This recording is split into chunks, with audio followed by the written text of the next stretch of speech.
We start in Somalia, where direct budgetary aid from Turkey has stopped, cutting off a major source of funding for a government trying to rebuild the country after more than 2 decades of chaos.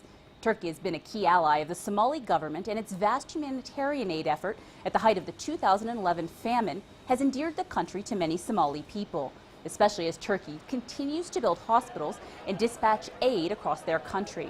Turkey has backed the Somali government with direct cash aid, in contrast to Western governments who have pledged billions, but not in the form of direct budgetary support.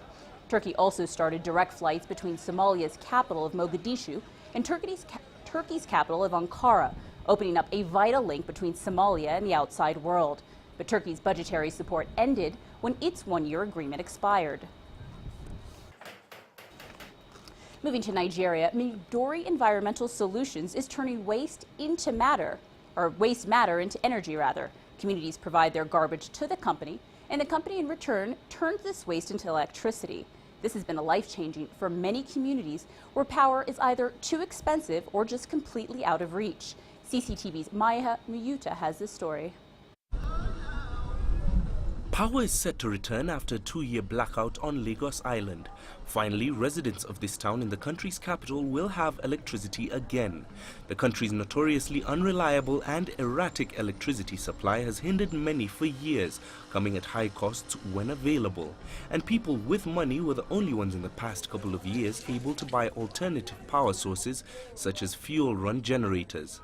The problem led to the creation of Midori Environmental Solutions, a waste-to-energy project partly funded by the United Nations Development Project and a local non-governmental organization involved in developing rural communities. The idea of what we're doing here is to show them how they can independently develop themselves, develop the environment which they're in, and also provide a means of growing economically. With the power they can get, for instance, they can use it for grinding their peppers. They can use it for creating small SMEs around, in other words, barbing salons and the likes. So whatever benefits they get from the plant is directly for the community. The company generates electricity from waste, anything from discarded foods to grass and leftover fish. Once ingredients for a menacing waste problem for the community can now be a source of power.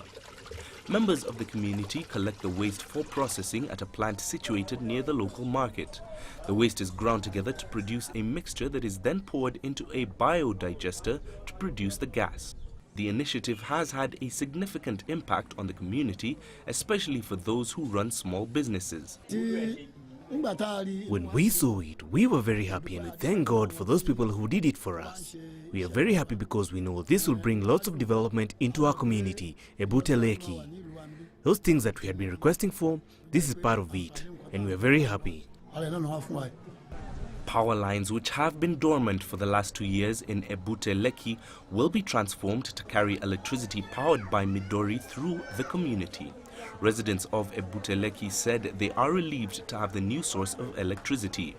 With 1,400 kilograms of waste collected weekly, the biogas plant is expected to generate 10,000 kVA worth of power.